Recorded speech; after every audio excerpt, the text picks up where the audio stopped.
you guys are part of the first official virtual safety days celebration for us here at USask Engineering. Before we begin, I just want to recognize that while we gather virtually across numerous different locations, that the university is located on Treaty 6 territory in the homeland of the Métis. We pay our respects to the First Nations and the Métis ancestors of our place and reaffirm our relationship with one another. And I also encourage, if you are tuning in from outside of Saskatoon area, just take a moment and do a little bit of research and find out what treaty territory you are tuning in from. So I am very, very pleased today to welcome Tricia Gibney from Pcl Construction. And so many of you have more than likely heard Pcl or have seen them around in your city as they're a large construction firm. So a little bit of background on our speaker today, who's going to be speaking about safety culture. Tricia is a safety professional with over 15 years experience in safety and 20 years plus in construction. She also holds the designations of Applied Science Technologist and a certified registered safety professional. She has risen through the Pcl ranks and is now the Health and Safety and Environmental Manager for the Saskatoon District. Tricia also serves as a member of the Saskatchewan Safety Council Board of Directors, as well as other various volunteer commitments. So Tricia, thank you so much for joining us virtually today. And you said before that you were in the Pcl office. And with that, I'll stop sharing my screen and pass the virtual reins over to you. Awesome. Thank you very much for the intro. So Carlene and I kind of chatted a wee little bit ahead of time, and if you do have questions as we go, feel free to unmute yourselves and throw the question in or put it into the chat room. Carlene's going to watch the chat for me as I go through, just in case I miss something. So if there's something really hot and burning and you really, really want an answer, and if you're anything like me, by the time the presentation ends, you will have forgotten your question. Yeah, throw it into the chat or give me a shout throughout, and I'm more than happy to answer as we go. I am going to try to share my screen. There we go. And that should put up the beginning of my PowerPoint presentation for you folks, I hope. Just loading up, I think. Okay.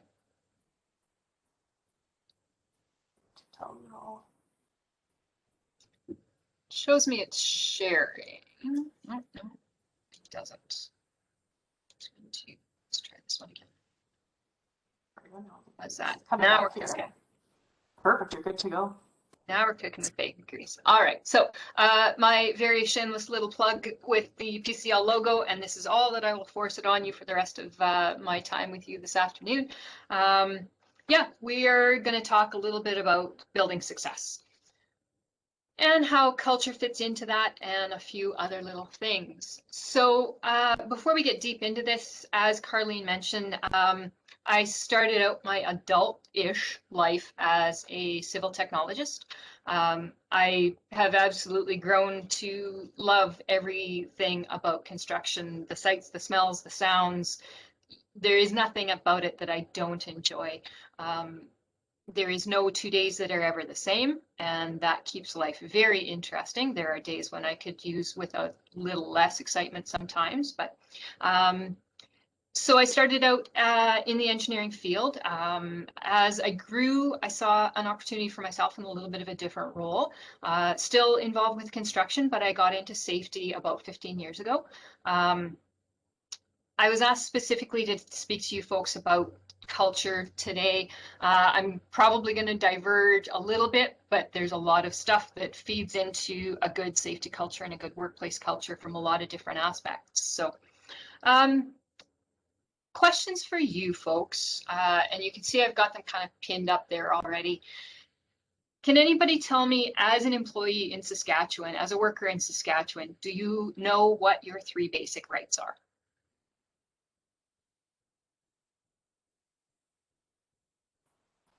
And Trish, do you want students, if they want, they can unmute themselves or throw it into the chat? Absolutely, yep. Yeah, or throw it up into the chat.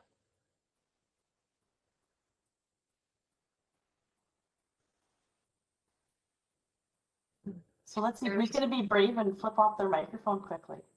Yeah, everybody's going to be shy and quiet today. Right to know, okay. Right to refuse, and right to participate. Excellent. Is that Hunter? Is that who I saw light up there? Yes. If I had candies, I would throw them out to you right now. You win a you win a Cupid doll for that one. So that, as an employee and as a worker in Saskatchewan, those are your three basic fundamental rights, and we all have those three rights. So those kind of start building onto safety guiding, safety principles, all kinds of great stuff there. Does anybody have some thoughts on some of the items that, when you walk into a new workplace, what are the things that you think that you may see that it's going to be an indicator to you? For example, you walk in for an interview in a new workplace. What are the things that you're going to look around and you're going to be able to see, and it's going to give you a hint that, you know what, this might be a good place for me?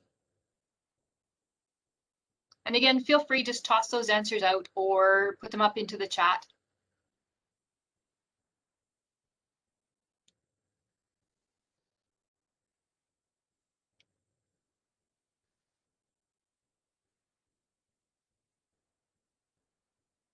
Looks like we've got one in the chat saying good communication. There we go. Perfect. Thank you, Miles. That is an essential piece of it. I'll talk about a whole bunch of other things that feed into those good safety cultures as we go here. Communication is a huge thing. Emergency procedures on the wall, neat, tidy working spaces, absolutely. Those are all going to play into those parts. Does anybody, can any of you folks, I'm going to move to the next one here, give me any kind of an idea on your thoughts about how safety regulations work into design and how engineering incorporates safety stuff?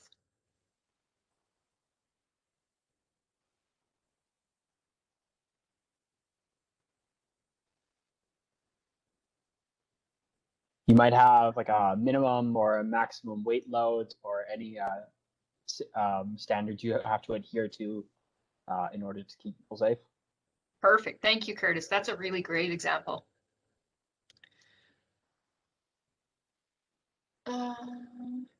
There. Oh, thought I saw something flash up on the chat there. We're good. So have any of you been in a situation where just get it done? We'll figure it out later. Just jump in and let's just do it. Get it done.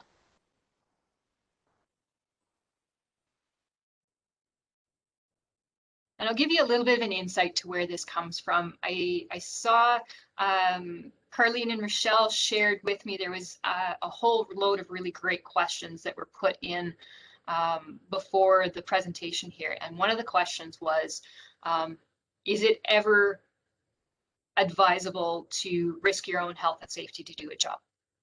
So we're going to talk a wee little bit about that. I can speak from myself. I grew up in small town Saskatchewan. I came from a farming background, and Saskatchewan has got a really, really great reputation of being very ingenious when it comes to problem solving. We also, though, have a bit of a reputation of you do what you need to do, you get it done, and we'll figure it out later. We're slowly and very surely coming around to changing that perception a wee little bit and changing those approaches. So that's just, that'll be something that I'm going to talk about a wee little bit more here too. Can anybody list me off 1 or 2 or 6 of agencies that publish standards that will factor into safety considerations? WMIS. That is one of them. You got it. Yep, transportation of dangerous goods, WMIS, hazmat. CSA. Yep, CSA is one that we use a lot of in here. Apex. Yep, there is some stuff that comes from Apex. Do we have anybody that's looking at mechanical? Oh, we have Brooke in the chat saying ASME. There we go. Yep, ASME standards. ASME, ANSI, there is some of the stuff out of the States that we see up here. How about plain simple building codes? And I've got actually a really good example of how building codes and safety regulations actually work hand in hand with one another here coming up. And then hazard identification and evaluation. So I'm going to talk a tiny little bit about it. I could probably spend an entire day talking about hazard identification and risk matrices and all kinds of really great stuff. I'm not going to bore you to tears with that. Culture is enough for one day. Lee threw in the chat room there, just back to the standards and agencies, OSHA. That's our American version of the OH&S in Canada. And yes, we do actually use some of the OSHA standards on stuff too. We reference some of the OSHA standards on things. So, all right, so I'm gonna dive right in here. So when we talk about organizational culture on the whole, and not just specifically safety, it's made up of three main components. The first component is recognized physical items. So people internal, external to an organization will notice. For us, it's our logo. And when people see our logo, they equate that is a builder. Another component that you will see with, again, your just basic organizational culture is shared values and shared assumptions. So I could tell you and spend days and days and days telling you about theories of what makes a workplace culture good or not good. I could also list out a whole pile of incidents where it's either a good culture or some public incidents where, like the Deepwater Horizon, at the end of the day when they did their investigation, things did not go so well, and they actually attributed it to some poor workplace culture. That, it surprisingly enough, at the end of the day, with that giant catastrophic failure, it came back to workplace culture that ultimately caused that. So today, what we're doing is I have the opportunity to share some of my thoughts with the upcoming near future designers, dreamers, visionaries.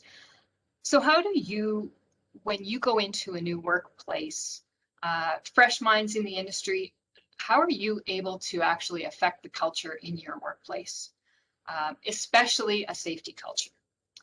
Safety culture and overall workplace culture is all about leaders, informal and formal. And when I talk about informal leaders, I think we can probably all think in the back of our heads of there are the figureheads in workplaces, and there are, for example, the CEOs who are the directing minds. But we also know that there is always a few informal people behind the scenes that they're the ones that, when things happen, they're the ones that are behind the scenes making those things happen.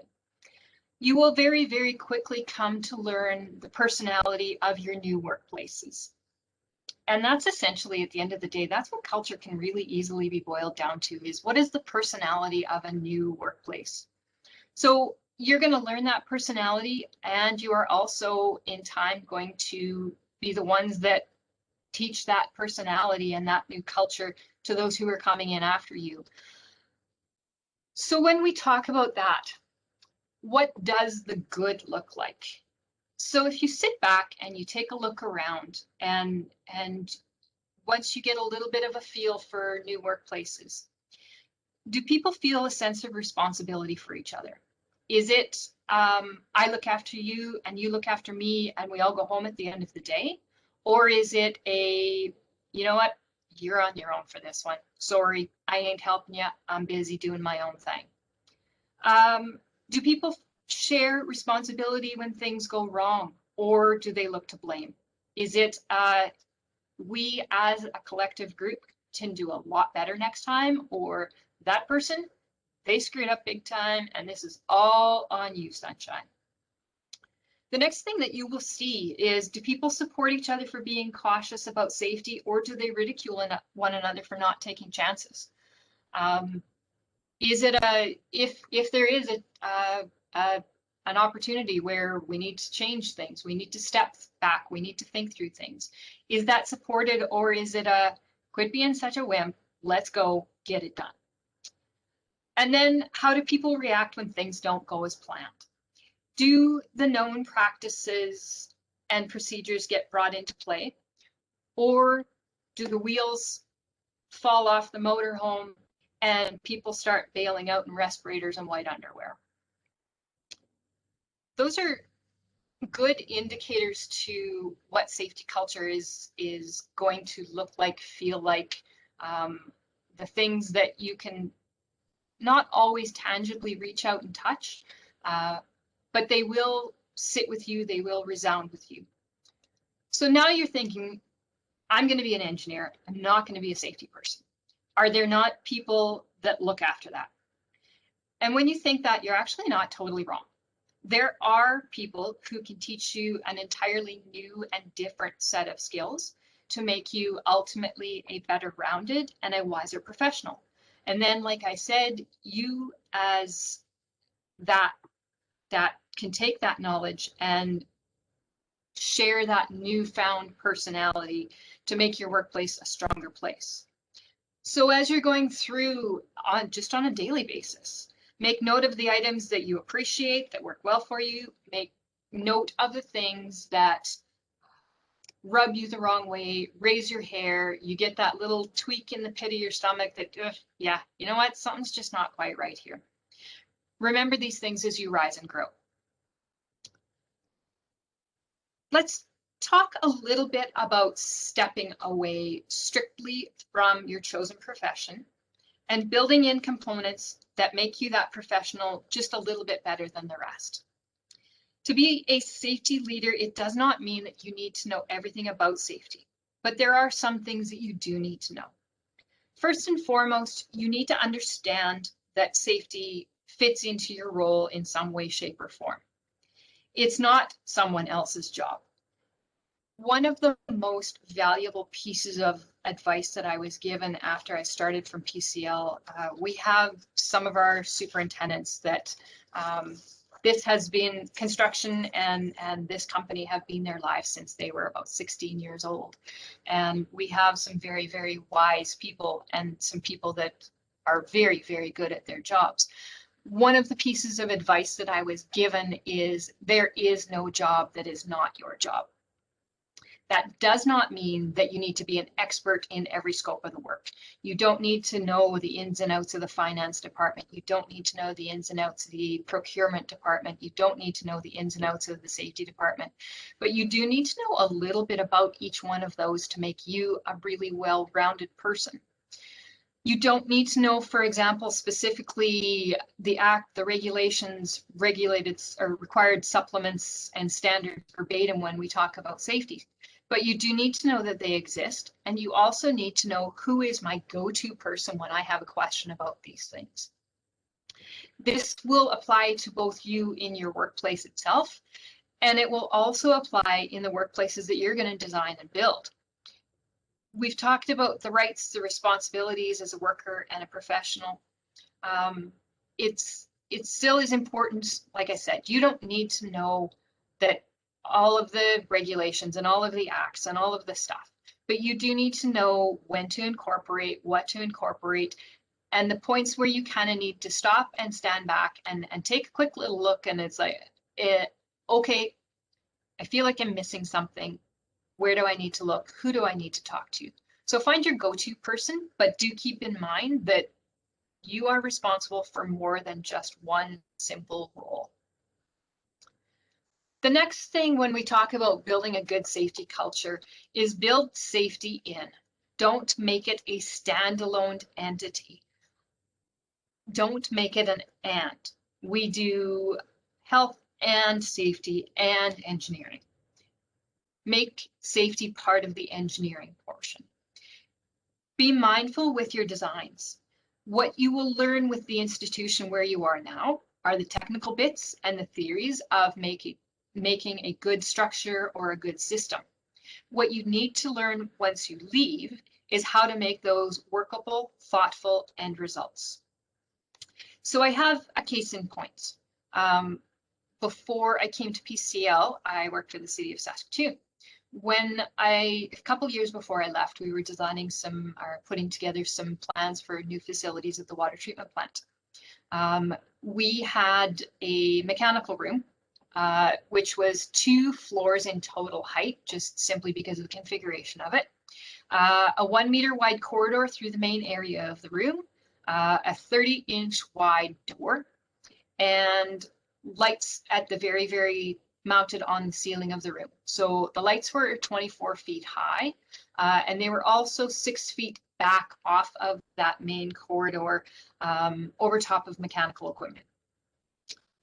So my question for you is, how do you get up to change those light bulbs?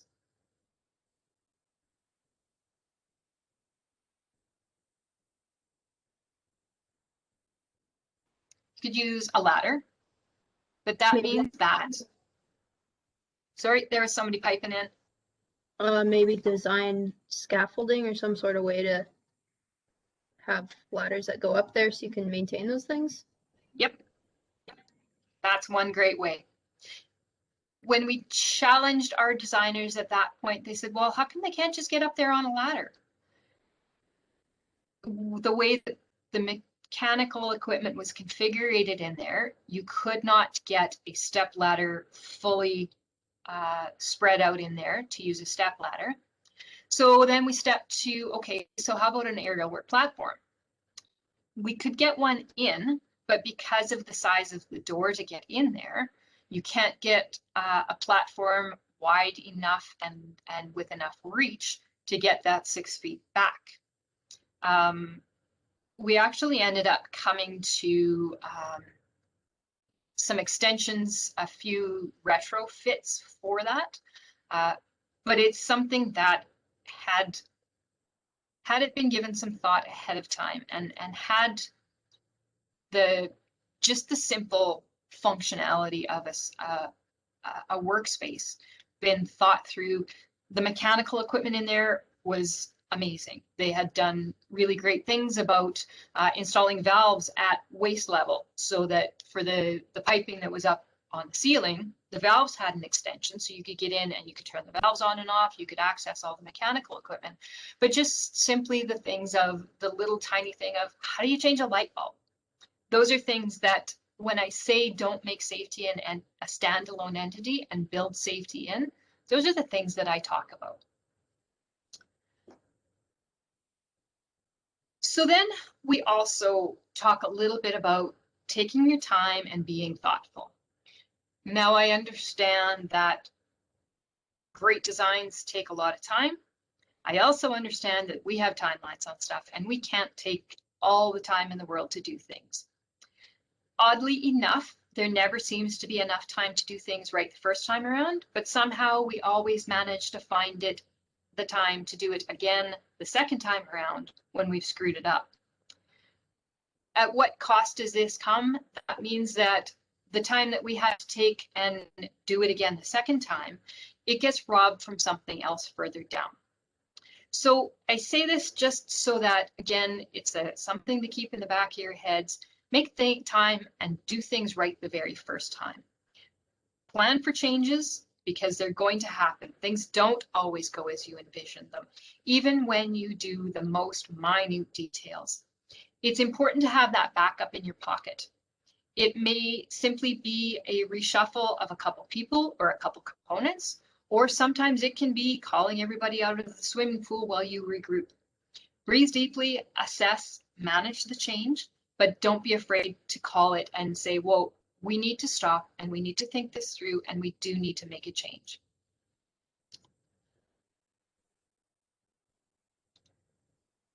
So if you look at Saskatchewan OH&S regulations, safety covers a whole pile of scopes of work and even more components of that work. Within our regulations, within our provincial regulations, there are sections that speak specifically to targeted work environments such as oil, gas, forestry, healthcare. It speaks a little bit in there to firefighters. There's even more sections that target components of every single workplace we spend time in. And if you think that designing and building is just to the code that covers your area of practice is adequate, you're missing pieces. For example, just a simple thing, our building code talks about rise and run on stairs. and at what point of breaks in elevations you need to actually start putting stairs in place. OH&S regulations then build on that a little bit, and they say at certain heights of stairs, you start to need to put handrails in. So the building codes, the regulations, OH&S, they all work in conjunction with one another. But you have to understand when you need to look and where you need to look. And it can be extremely overwhelming. We listed off a handful of those agencies earlier on. Once you get immersed into things, there are agencies that you would have never ever imagined have governing and recommended regulations and best industry practices that can be absolutely mind-boggling. Are you going to get it right every time? Nope, you may not. But you also will have a group of people around you that you can bounce things off of. And again, as I said earlier, find your go-to people. So you don't necessarily need to be an expert in every realm, but get your go-to people, the ones that happen to be experts in those realms, and don't be afraid to talk to them. So when we start talking a little bit about hazards and risks, safety people use what we call a hierarchy of controls. We start with elimination and substitution, we move down to engineering, administration, and then finally our last choice is personal protective equipment. So again, when we talk about that little mechanical room with the high ceilings and the lights mounted on the ceiling, rather than looking to grab a ladder after all is said and done, maybe we could have engineered in a catwalk up there, or a way that they can drop down and we can do the maintenance on it, or using extensions, poles, that kind of an idea. We can get even simpler and look directly at your immediate work area. Emergency access routes. Are they kept clear? Have they been designated as an access route? Are they lit in the event of a power outage? It's really easy to find safety items to focus on every day, both in the work that you're doing and the space where you are working. Be curious about the things outside of your role. It's suggested that to build a habit, you need to repeat behavior at least every day for 21 days. Some habits, I can testify, seem to be a lot easier to build. Some of them are a little bit more challenging. So when I say make safety a habit, I mean give it some thought every day. Like I said, whether it is a part of what you are designing, a part of the task that you are doing, or a part of the workspace around you. Good safety culture, and if your organization claims that safety culture is an important part and an integral part of their business, building the habit of taking stock of safety items on a daily basis should also come very, very easily, because you're going to be supported in that within your workplace. So the next thing I want to spend a little bit of time talking about is get involved, active engagement. You do not learn how things are built from the seat of a chair in your office. I know now we have the abilities that we can do a whole pile of amazing 3D and virtual renderings, and we are working on a project right now where our consultants shared with us their 3D drawings, and it is absolutely phenomenal. They have said, well, don't use these for your building, but you can use them for reference. But you can see down to the most minute of detail of penetrations through the walls, and it's absolutely mind-blowing, the technology that we have now. That said, you still don't understand how the formwork all goes together to build those concrete walls that those penetrations come through. I'm not suggesting that you necessarily need how to know each one of the formwork systems and how they all go together if that is not your scope of work. But it's important to get out into the field, talk to the people that are building the intention and the ideas that you've put on paper. Share your thoughts and learn from one another. There is a very fine line between the dreams and the brilliance and the ideals that go into an amazing piece of engineering and the bull snot and the barbecue sauce that goes into executing those visions. in the same way that you are very, very excited to tell people the things that you do and the thoughts that you have when somebody asks, what do you do? Our craftspeople love to share what they know also. The people in the field are fiercely proud of the work that they do. And when they are asked, they are very happy to share. Talk about things that work with them. Get out in the field every opportunity you can. Put your boots on, put your hard hat on, get out there, get muddy, get dirty. Talk to the people that are executing what you have is your vision. Find out the things that work. Find out the things that you have put into your design that make their lives easier. And then find out the things that you've put into your design that make their lives miserable. Be mindful of those things. Find out what makes it good, what makes it not good. Ask them the things that they never ever want to do again. I was out in Winnipeg a year and a half ago in December of 2019, and I went to the Museum of Human Rights.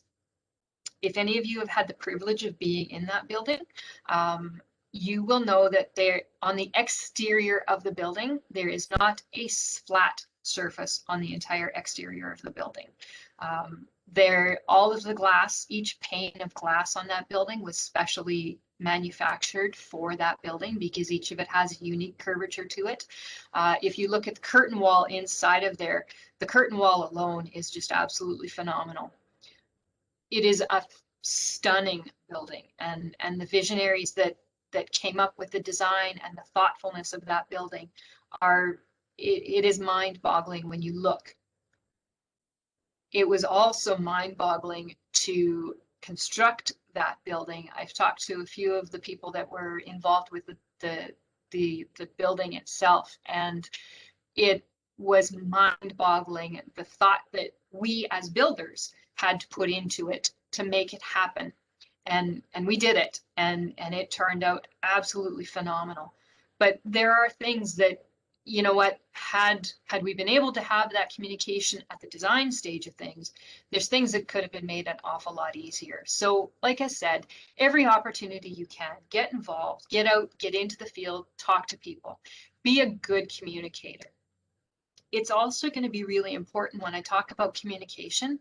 You need to be able to talk to the people in the field. You need to be able to have the conversations with those people, as well as the people up in the C-suite, because you're going to have to sell your ideas both up and down. And you're kind of wondering at this point, well, how does that tie into safety culture? If you have done all of your research and you've done all of your homework, and you've come in and you've made the thoughtful design and the amazing design, you're going to have to sell it to the people upstairs. And you also need to talk to the people in the field and find out, can we actually do this? I have this in my head and the computer can generate it, but can we as humans generate it?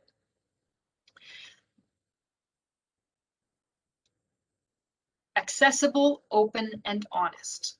Leaders, and whether they are the formal leaders or whether they are the informal people that are the ones that actually make things happen and get things done, the door is always open.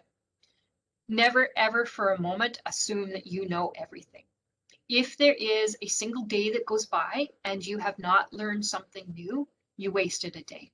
That is one of the things that I love the most about construction, is there is never 2 days that are the same. And that is, it engages people's minds, it engages people's hearts. And that is also part of the integral part of culture, is a safety culture and an overall organizational culture, is people are engaged and they want to be there and they are not stuck in a silo. It is a team effort, and we are all in this together, and we will all get out of this together. If someone, when you are out in the field, ask questions. When you are in your workplace, ask questions. Ask why, and then ask why again. Sometimes it actually pays to be very much like a 3-year-old child, and, well, why? Why? It can, when we talk in safety, we talk about after an incident's happened, we kind of talk about root causation. And when we speak about root causation, it is the one single thing that we could have done differently that would have prevented all of this from happening. Sometimes we get to that root causation and we use what we call a 5 whys. We ask why 5 times, and by the time we get to the 5th why, you finally get down to the actual root of things. So when I say ask why, be curious. Always ask and ask and ask, and never waste a day without learning something new. If someone comes to you with a question, give them an honest answer. If that answer really is, I don't know, tell them that. Say, you know what, I don't have a hot clue, you got the wrong person here. If a plain I don't know makes you uncomfortable, because let's face it, there are some of us in the crowd that are control freaks, and that's just not a happy place. That's absolutely fine. Answer it with, I'm not sure, but I will find out. And there is your opportunity to learn something new for the day. The next thing I'm going to talk about is integrity. And this builds or destroys culture quicker than you could possibly imagine. So when I think about integrity myself, I ask myself the question, is this something that's going to make my grandmothers proud? Don't ever assume that you have it any better or any worse than the person next to you. You must also sometimes accept that no matter how much above average you may be, you're not always exceptional. And there might always be somebody out there that's just got a little bit more or a little bit different. Despite what the person standing next to you may look like, or how they may speak, or what their life story is, they each have their own knowledge and wisdom and place in this world and in our workplaces. Each one of us brings different thoughts and perspectives to the table. We do not all need to be equals. That in truth would make the world quite dull. But there is nothing wrong with equitable opportunities for everyone. So when you are making decisions, make them based on whatever what there are the things that fill your bucket. What are the things that are important and close to your heart? Make those choices, act with integrity.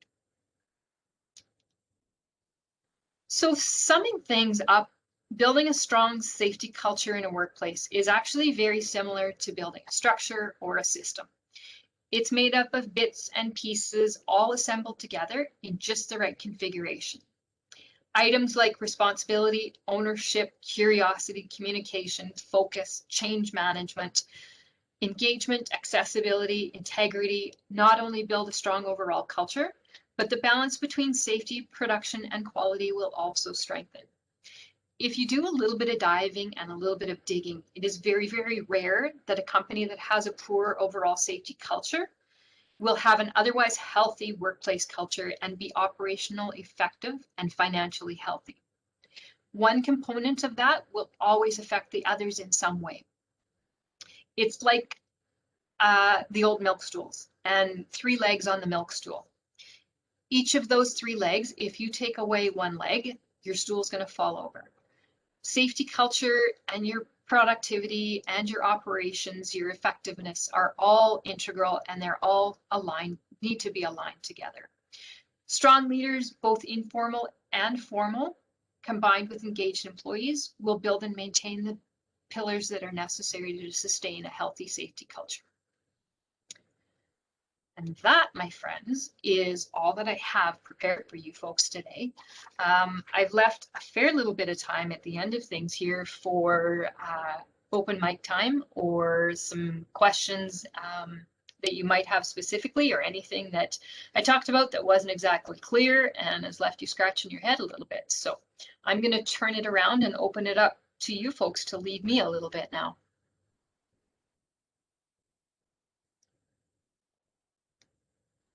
What's your favorite example of talking to someone in the field and then just kind of hearing what they had to say about the work that they're doing, like specifically on construction?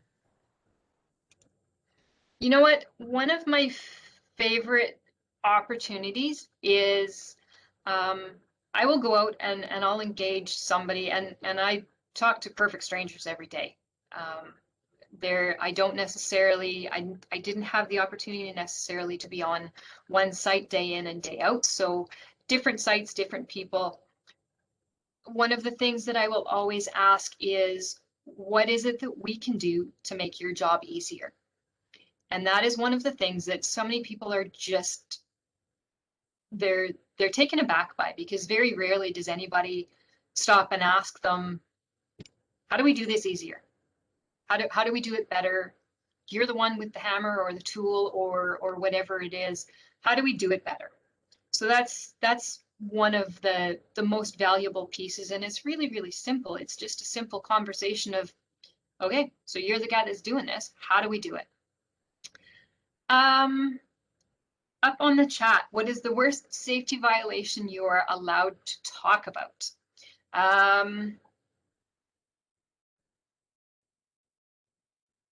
You know what? I have been moderately fortunate here. I like to think that PCL as a builder and as a company, we have built a very strong safety culture. And we also, it is not just safety people that do safety, it is our project managers, it is our project, our field coordinators, it's our project coordinators, it is our superintendents, it is everybody that's involved with our projects. Safety is part of their job. So when it comes to violations, like I said, I mean, there are moments where you sit back and you shake your head and you think to yourself, oh, snap. How did you even come up with that? For me, probably one of the worst things that I have had to deal with is fall protection violations. Oddly enough, human beings still think they have the ability to fly, and we do not. We have not outsmarted gravity yet, and it is slowly coming. It comes a lot with training. It comes a lot with education. But as far as the really, the big, the ugly, the nasty, I've actually been very fortunate. I haven't had to deal with a lot of really, really, I'll put it to you this way. I've dealt with OH&S. I have never ever had to deal with OH&S in court. Does that help to answer your question a little bit, Adam?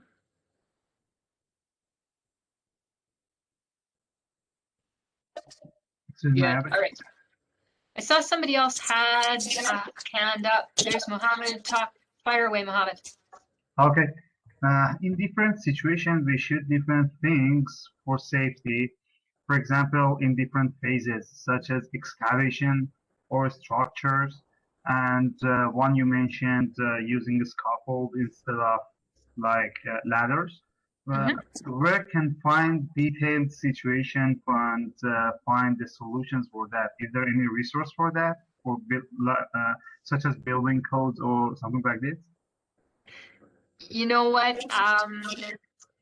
A lot of it comes with experience, and gaining some knowledge.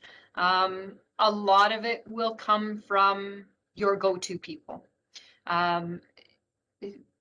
When we start talking about supporting standards and regulations, there will be the pieces that you know exactly, okay, so for this situation, I need to make sure I've taken into consideration ANSI standards for this, ASME standards for this, NFPA standards for this, and you will learn to know those things quickly.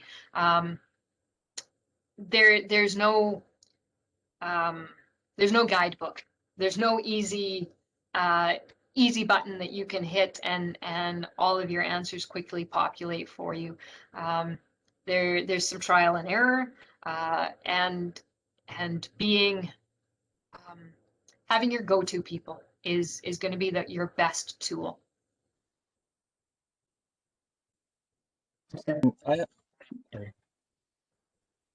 Is there a follow-up question? Go to her, Jeremiah. Okay, my question was, at what point do you make regulation governing safety in a workplace versus productivity? Because I know it's an anthem of OH&S to say all accidents are preventable. Well, if somebody hits their hand with a hammer, do you outlaw hammers? So I'm just curious, where do you draw that line? Because you could make so many regulations that work is actually impossible. And you are absolutely right. You've got it spot on, Jeremiah. There is never a point where you will blatantly neglect regulation. That is law. We are bound by that. You cannot say, I don't agree with that. We're not doing it. What you can do, though, is if there has been an incident, if you've got policy, a procedure, a process in place already, building in more policies, procedures, and processes because we couldn't follow the first ones, you've wasted your time. You need to actually step back and think a little bit harder on, so like you said, rather than outlawing hammers. I know another thing that we love to say is, oh, somebody cut their hand, let's put gloves on them. The gloves and that knee-jerk reaction is purely that, it's reactionary. The glove is the very, very end point of, we've exhausted all of our other opportunities, but that glove is not going to stop me from sticking my hand into something where my hand doesn't belong. The same as a glove is not going to stop me from hitting my thumb with a hammer. Taking a better perspective on, and your question was somewhat specific to regulation, but taking a better perspective on how we do our work. And I talked a little bit about that hierarchy. So take a look back, and is this actually something that we need to do, or is this a piece of our process that we've been doing it for years and years and years and years, and this is just how we do it, and nobody even gives it any thought anymore? But you know what? If we stand back and we look at it, maybe we don't even need to do that at all. Maybe that's a piece of the process that we can eliminate entirely. Or can we substitute it? So I've had an opportunity where on a project, we were asked to use an epoxy in a washroom, an epoxy paint, which, sure, not a big deal, except it's a very, very small space. And that epoxy paint is exceptionally toxic. We were also working immediately adjacent to another functioning facility that had shared air handling systems. So that meant that any gases that we created in our side got shared on the other side. So when we were doing the review for the project before we even hit the ground, I had an opportunity to go through and identify, okay, this epoxy is going to cause us some serious issues. Go back to the designer, say, all right, do we have some other alternates, some substitutions that we can put into here? Because A, it's nasty stuff to work with for ourselves. B, it's also going to make issues with the people that are in the workspace next to us. So we were able to go in and do a reasonable substitution on the side of things. So going through that hierarchy then of, can we get rid of it? Can we substitute it? The engineering side of things. So is there a way that we can work around this? Can we do shrouds? Can we do, like we talked earlier, catwalks? Can we do this differently? The administrative side, writing the procedures. And again, if there's a procedure in place already and there's nothing wrong with the procedure, people just aren't using it, then you need to look better at that and why aren't they using it? And then the last one, of course, is always our PPE. Does that help to answer your question, Jeremiah, in a really roundabout way? Yes, so basically what I'm hearing is just follow the code. And if you think you can improve upon the code, then go for it. Absolutely. Use it as your baseline. Right. Just to follow up your example about, if you're cutting your hand, put on gloves. That could be a case where you would actually cause more injuries because you're losing dexterity. Absolutely. Yep. Yep. So if you, yeah, I guess it's just kind of go by feel, more or less. There's not a science to it. There is no science to it. Another very, very simple example is using saws.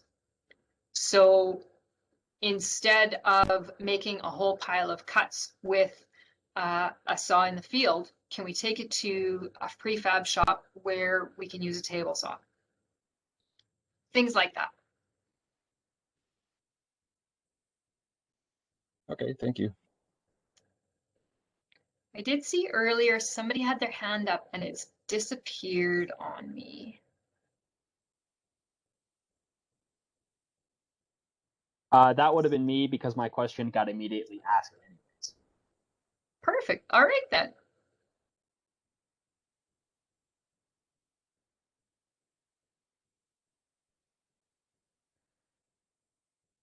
I guess if people are, if your microphone's not working or maybe you're just a little bit more shy, feel free to drop a question into the chat as well.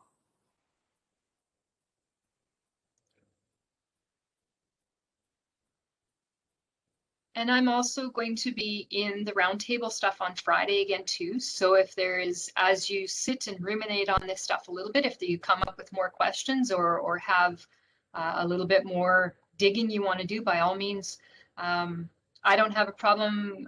Carlene and Rochelle, if anybody wants, they can. You can share my email address, and people feel free to email me.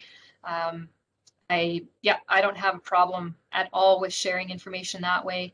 And I can also, I've got an office full of very, very wise people here. So I may be able to hook you up with some good mentors or some good subject matter experts here too. Well, if there isn't any other questions, I just want to give that final just an opportunity if anyone would like to throw it in the chat or to turn on your microphone and video and ask one. If not, we might be able to wrap it up. And like you said, you're going to be there on Friday, which is a really great chance to ask any more additional safety questions, and especially how do they connect to the broader picture within safety culture, because it is a giant big puzzle. So, well, I think with that, I'm just going to quickly share my screen just so that students can see.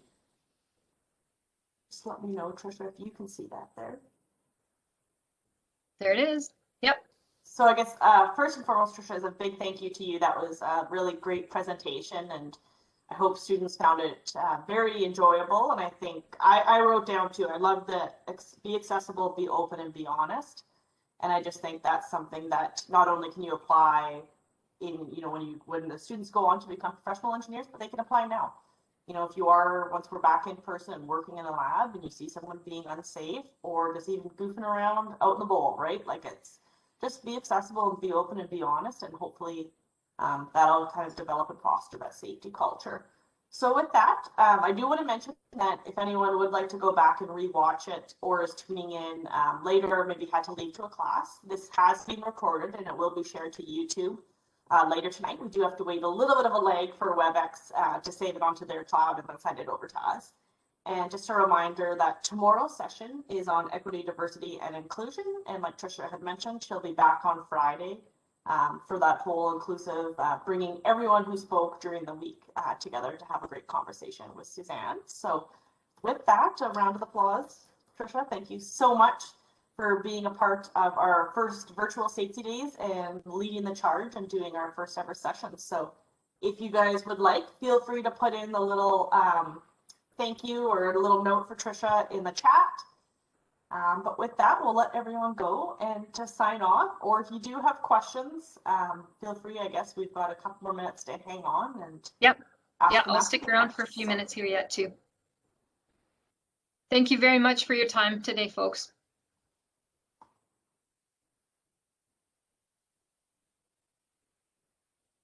Lots of nice thank yous rolling in, so that's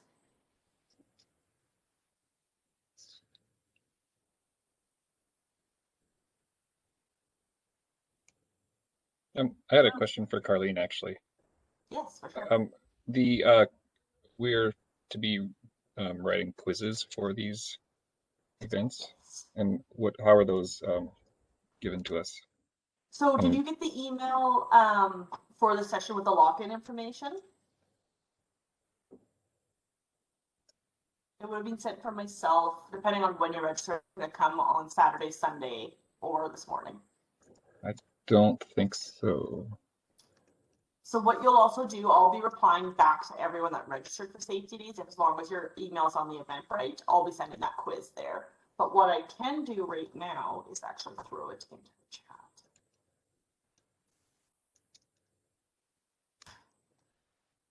Alex, can you see it there now?